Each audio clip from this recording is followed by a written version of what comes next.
ଆଚ୍ଛା ସବୁ ତ ସୁଭଦ୍ରା ଟଙ୍କା ପାଇଲେ ଆପଣ ପାଇଛନ୍ତି ସୁଭଦ୍ରା ଟଙ୍କା?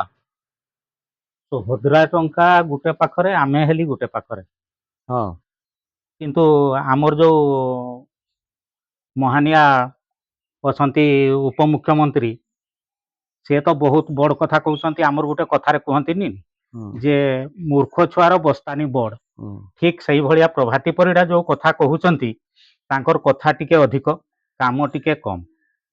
ଆମର ଯୋଉ ସୁଭଦ୍ରା ଆପ୍ଲାଏ ହେଇଥିଲା ତାର ନମ୍ବର ଥିଲା SU12094/006000। ଆପ୍ଲାଏ ହେଇଥିଲା 14/9/2024 ରେ। ଆଚ୍ଛା ଆଧାର ନମ୍ବର ଥିଲା 841868361596। ଆଉ ଏକାଉଣ୍ଟ ନମ୍ବରଟା ଥିଲା 335770859338। SBI code number 6470। ଆଚ୍ଛା କିନ୍ତୁ ମୋର ରିପ୍ଲାଏ ଅନ୍ୟମାନେ ଯେତେବେଳେ ପାଇଲେ ମୁଁ ଚେକ୍ କଲି, ରିପ୍ଲାଏ ଆସିଲା ଗଭର୍ଣ୍ଣମେଣ୍ଟ ଏମ୍ପ୍ଲୟି। ହୁଁ ପ୍ରକୃତରେ ମୁଁ ସର୍ଭିସ୍ କରୁଥିଲି ବ୍ଲକଗ୍ରାଣ୍ଡ ହାଇସ୍କୁଲରେ 1991ରୁ 1921ରେ ରିଟାୟାର୍ଡ ହେଲି। ସରି 2021ରେ ମୁଁ ରିଟାୟାର୍ଡ ହେଇଗଲି। ସେଇ ଯୋଉ 30 ବର୍ଷ ଚାକିରି କଲା ପରେ ରିଟାୟାର୍ଡ ହେଲା, କିନ୍ତୁ ରିପ୍ଲାଏ ଆସୁଛି ଗଭର୍ଣ୍ଣମେଣ୍ଟ ଏମ୍ପ୍ଲୟି। କିନ୍ତୁ ସେଇଟା ସରକାର ତାଙ୍କର ଅଫିସ ଦପ୍ତରରେ କମ୍ପ୍ୟୁଟର କ'ଣ ସେମାନେ କରୁଛନ୍ତି ଜାଣିପାରୁନାହାନ୍ତି ଯେ ମାନେ ଗଭର୍ଣ୍ଣମେଣ୍ଟ ଏମ୍ପ୍ଲୟି ଯେ କି ପ୍ରକାର ଗଭର୍ଣ୍ଣମେଣ୍ଟ ଏମ୍ପ୍ଲୟି। ଆଚ୍ଛା ଯଦି ଆମେ ଗଭର୍ଣ୍ଣମେଣ୍ଟ ଏମ୍ପ୍ଲୟି ତାହେଲେ ଆମର ଗଭର୍ଣ୍ଣମେଣ୍ଟର ମାନ୍ୟତା କାହିଁକି ଦିଆ ନ ଯାଉଛି?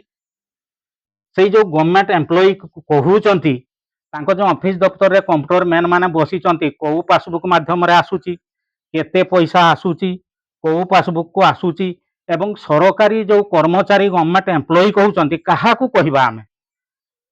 ସରକାରୀ ଏମ୍ପ୍ଲୟି ଖାଲି ଯାହାକୁ ତାହାକୁ କହିଦେଲେ ହବନି, ତାର ନିୟମ ଅଛି। ସରକାରୀ ଏମ୍ପ୍ଲୟି ଯୋଉମାନେ ହେବେ ସେମାନେ ମାସିକ ଦରମା ପାଉଥିବେ।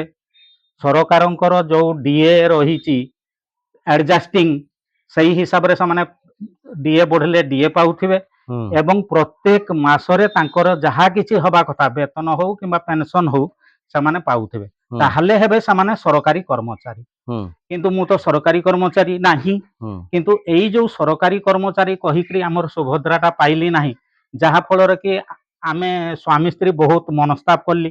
ମୋ ସ୍ତ୍ରୀକୁ ହୁଏତ ମୋତେ ପଚାରନ୍ତି, ହଇ ହୋ ତୁମେ କି ଚାକିରି କରିଛ? ଏମିତି ଯୋଉମାନେ ପ୍ରକୃତରେ ସରକାରୀ ଚାକିରି କରିଛନ୍ତି ସେମାନେ ତ ଟଙ୍କା ଗୁଡାକ ପାଇଗଲେ, ଆଉ ଆମର ଏଟା କିସ ଚାକିରି ଯେ ଆମେ ପାଉନି? ମୁଁ ତାକୁ ବୁଝେଇ ଦିଏ, ମୁଁ କହିଲେ କି କରିବୁ କହ, ସରକାରୀ ଚାକିରିଠୁ ଆମେ ଆଉ ଟିକେ ବଡ ଚାକିରି କରିଛି ପ୍ରାୟ। ସେଇପାଇଁ ସରକାର ହୁଏତ ଆମକୁ ଗୋଟେ ଷ୍ଟାମ୍ପ ଲଗେଇକି ଛାଡ଼ିଛନ୍ତି। ତେଣୁକି ଆମର ଯୋଉ ମୋହନ ସରକାର, ମୁଁ ସେ ସରକାରଙ୍କୁ ମଧ୍ୟ ନିବେଦନ କରୁଛି ମୋହନ ସାରଙ୍କୁ ଯେ ଆପଣ ବି ଟିକେ ତଦାରଖ କରନ୍ତୁ। ଯଦିଓ ଆମେ ସରକାରୀ ଚାକିରିଆ ମାନ୍ୟତା ଦଉଛନ୍ତି, ତାହେଲେ ଆମକୁ ଯାହା କିଛି ପାଇବା କଥା ସରକାରୀର ନିୟମ ଅନୁସାରେ ତାହା ହିଁ ଆମକୁ ଦିଅନ୍ତୁ। ଆମର ଦୁଃଖ ନାହିଁ ସୁଭଦ୍ରା ନ ପାଇଲେ ବି, କିନ୍ତୁ ଯଦି ନାହିଁ ତାହେଲେ ସୁଭଦ୍ରା ଟଙ୍କା ଦବାର ବ୍ୟବସ୍ଥା କରନ୍ତୁ। ଆଚ୍ଛା ଆଚ୍ଛା।